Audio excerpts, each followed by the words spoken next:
지금 옆에 있는 사람이 혹시 원수처럼 보이시나요? 어제까지 사랑스럽던 그 사람의 숨소리가 왜 갑자기 소음처럼 들리는 걸까요? 이게 사랑이 식은 게 아니라 당신의 뇌가 비로소 정상으로 돌아왔다는 증거라면 믿으시겠습니까? 이별을 결정하기 전 당신이 반드시 알아야 할 호르몬의 잔인한 진실은 무엇일까요? 과연 콩깍지가 벗겨진 뒤에도 진짜 사랑을 시작할 수 있는 단 하나의 비결은 무엇일까요? 안녕하세요. 너와 나의 심리학 채널을 찾아주셔서 감사드립니다. 오늘 정성껏 준비한 심리학 한 편을 들려드리겠습니다. 시작 전 무료인 구독과 좋아요, 그리고 알림 설정을 해주시면 영상 제작에 큰 힘이 됩니다. 여러분, 혹시 이런 생각 해보신 적 있나요? 분명 같은 사람인데 왜 그때는 천사 같고 지금은 원수 같을까? 연애를 시작할 때 우리는 모두 자신만만합니다. 우리의 사랑만큼은 절대 식지 않을 거라고, 영화 속 주인공처럼 영원히 뜨거울 거라고 믿죠. 하지만 현실은 생각보다 훨씬 냉정합니다. 처음엔 상대가 쩝쩝거리며 음식을 먹어도 정말 복스럽게 먹는다며 흐뭇한 미소를 지었습니다. 약속 시간에 1시간을 늦어도 오다가 무슨 일이라도 생긴 건 아닐까 걱정하며 오히려 상대를 안심시켰죠. 그때 우리는 상대의 결점이 보이지 않는 게 아니라 그 결점마저 매력으로 필터링하는 강력한 마법에 걸려 있었던 겁니다. 그런데 어느 날부터인가요? 그토록 사랑스럽던 상대의 숨소리가 유독 거슬려 TV 볼륨을 몰래 높이게 되고, 화장실 문을 제대로 안 닫거나 양말을 뒤집어 놓은 사소한 습관 하나가 이혼 서류를 떠올리게 할 만큼 깊은 분노를 유발합니다. 이제 상대의 얼굴은 설렘이 아닌 피로함의 상징이 되어버렸죠. 거실이라는 같은 공간에 앉아 있어도 마음의 거리는 지구 반대편보다 더 멀게 느껴집니다. 이때 우리 입에서 가장 먼저 터져나오는 말은 너 정말 많이 변했다는 날카로운 원망입니다. 남자는 예전에 그 상냥함은 어디 가고 사사건건 잔소리만 들었냐며 입을 닫고 자기만의 동굴로 도망치고, 여자는 잡은 물고기 취급하며 예전처럼 나를 특별하게 대해주지 않는다며 서러운 눈물을 흘립니다. 서로가 서로를 향해 변심했다는 화살을 쏘아대며 깊은 회의감에 빠지는 거죠. 내가 정말 사람을 잘못 본 걸까? 하고 말입니다. 정말 그 사람이 변한 걸까요? 아니면 내가 운이 없어서 나쁜 사람을 만난 걸까요? 심리학은 이 비극적인 상황에 대해 아주 흥미롭고도 차가운 진단을 내놓습니다. 사실 이건 상대의 배신도 여러분의 잘못된 선택도 아닙니다. 단지 여러분의 뇌가 드디어 정상으로 돌아왔다는 신호일 뿐입니다. 내 눈을 가리고 있던 도파민의 안개가 걷히고 이제야 비로소 생생한 날것의 인간을 마주하게 된 것이죠. 자, 이제 우리는 선택해야 합니다. 마법이 풀렸으니 여기서 관계를 끝낼 것인가, 아니면 이 환멸의 단계를 넘어 진짜 어른들의 사랑을 시작할 것인가. 오늘은 그 뜨겁던 콩깍지의 유통기한이 왜 끝나는지, 그리고 그 뒤에 남겨진 진짜 사랑의 정체는 무엇인지 심리학의 렌즈로 깊숙이 들여다보겠습니다. 우리는 보통 사랑이 식으면 마음이 변했다거나 정성이 부족해졌다고 말합니다. 하지만 심리학과 뇌과학의 관점에서 보면 이건 지극히 자연스럽고도 정직한 생화학적 반응일 뿐입니다. 우리가 누군가에게 강렬하게 끌릴 때 우리 뇌는 그야말로 광란의 파티를 엽니다. 도파민이라는 천연마약이 전두엽을 마비시키고 페니레티라민이라는 각성제가 온몸을 휘감죠. 이 상태의 뇌는 코카인을 복용했을 때와 거의 흡사한 수치를 보입니다. 말 그대로 제정신이 아닌 상태, 즉 미친 상태가 되는 겁니다. 심리학에서는 이 시기를 긍정적 환상의 구간이라고 부릅니다. 뇌가 상대의 단점은 완벽하게 필터링하고 장점만 수천 배로 증폭시켜 보여주는 일종의 착시 현상이죠. 하지만 자연은 참으로 영리합니다. 우리 몸이 이 고농도 약물 파티를 평생 유지하도록 내버려 두지 않거든요. 왜냐고요? 에너지가 너무 많이 들기 때문입니다. 만약 우리가 연애 초기처럼 심장이 터질 듯 뛰고 밤잠을 설치는 상태로 평생을 산다면 아마 우리 몸은 얼마 못 가 과부하로 쓰러지고 말 겁니다. 그래서 우리 뇌는 생존을 위해 결단을 내립니다. 대략 18개월에서 36개월이 지나면 축제의 문을 닫고 도파민 수치를 정상으로 돌려놓기 시작하죠. 이걸 심리학에서는 수능 또는 습관화라고 부릅니다. 어제까지는 손만 잡아도 전기가 오던 자극이 이제는 아무리 반복해도 무덤덤해지는 겁니다. 향수 냄새도 계속 맡으면 코가 마비되듯 상대가 주는 자극에 뇌가 내성이 생긴 것이죠. 이때가 바로 콩깍지가 벗겨지는 순간입니다. 상대가 변한 게 아니라 마약 같던 호르몬이 빠지면서 비로소 상대의 진짜 모습이 보이기 시작하는 겁니다. 안 보이던 콧꼬리가 들리고 예전엔 털털해 보였던 모습이 지저분하게 느껴지는 이유는 상대가 바뀐 것이 아니라 내 눈의 필터가 수명을 다했기 때문입니다. 결국 우리가 겪는 환멸과 권태는 배신이 아닙니다. 우리 몸이 다시 일상으로 돌아와 생존하기 위해 작동하는 지극히 정상적인 방어 기제인 셈이죠. 하지만 비극은 여기서 시작됩니다. 대부분의 커플은 이 생물학적 변화를 이해하지 못한 채 더 이상 사랑하지 않는다는 오해의 늪으로 스스로 걸어 들어가기 때문입니다. 자, 이제 도파민의 마법이 풀렸습니다.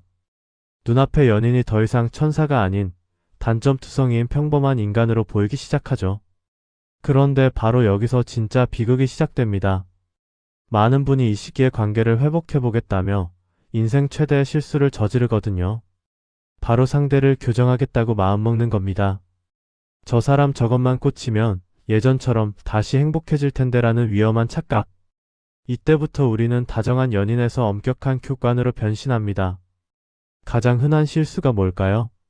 바로 비난입니다. 당신은 왜 맨날 그 모양이야? 처음엔 안 그러더니 왜 이렇게 변했어?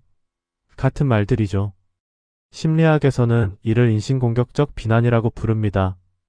문제 자체가 아니라 상대의 존재 자체를 부정하는 화법이죠. 상대를 바꾸려 드는 이런 시도는 사랑이 아니라 통제입니다.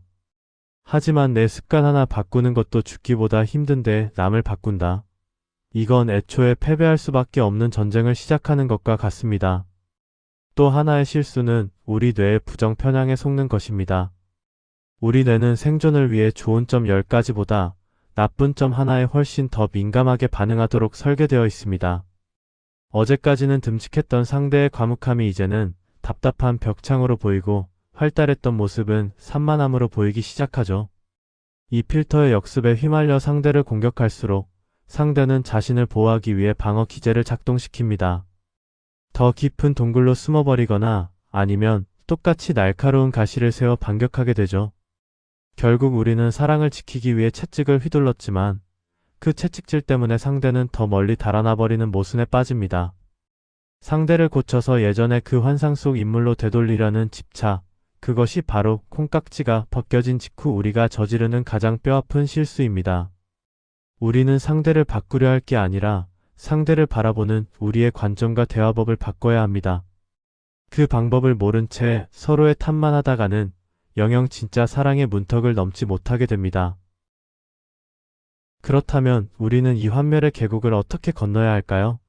상대가 변했다고 한탄만 할 게 아니라 이제는 연료를 갈아 끼워야 할 때입니다. 뜨거운 도파민이 다 탔다면 이제는 은근하고 단단한 옥시토신의 시대를 열어야 하죠. 그 구체적인 심리 처방전 3가지를 제안합니다. 첫 번째는 비난 대신 요청을 하는 겁니다. 심리학에서 말하는 나 화법이죠. 당신은 왜 맨날 늦어? 라는 말은 공격이지만 나는 당신을 기다리는 동안 내가 존중받지 못한다는 기분이 들어서 속상해라는 말은 내 상태에 대한 설명입니다. 주어를 너에서 나로 바꾸기만 해도 상대는 방어막을 내리고 내 목소리에 귀를 기울이기 시작합니다. 공격이 멈춰야 대화가 시작되는 법이니까요. 두 번째는 정서적 타당화입니다.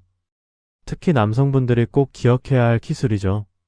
상대가 고민을 털어놓을 때 제발 해결책부터 던지지 마세요. 상대는 당신의 분석력이 궁금해서 말하는 게 아니라 자신의 감정을 알아달라고 신호를 보내는 겁니다. 당신 정말 힘들었겠다. 그 상황에선 화날 만하네라는 짧은 공감 한마디가 100가지 논리적인 조언보다 훨씬 강력하게 마음을 치유합니다. 감정이 수용될 때 비로소 이성적인 대화도 가능해집니다.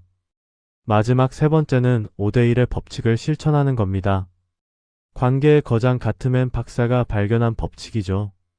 비난이나 무시 같은 부정적인 행동 한 번의 상처를 씻어내려면 최소한 5번의 칭찬이나 고마움 같은 긍정적인 상호작용이 필요합니다. 관계에도 은행 계좌가 있다고 생각하세요. 평소에 오늘 고마웠어. 당신 참 수고했다 같은 작은 긍정 적립금을 부지런히 쌓아두어야 합니다. 그래야 나중에 큰 갈등이라는 위기가 닥쳐도 관계가 파산하지 않고 버텨낼 수 있습니다. 사랑은 완성된 채로 배달되는 가구가 아닙니다. 콩깍지가 벗겨진 지금 이 시점이 비로소 내 손으로 직접 사랑을 조립하고 완성해가는 진짜 작업의 시작입니다. 이 세 가지 열쇠를 쥐고 상대에게 다가가 보세요.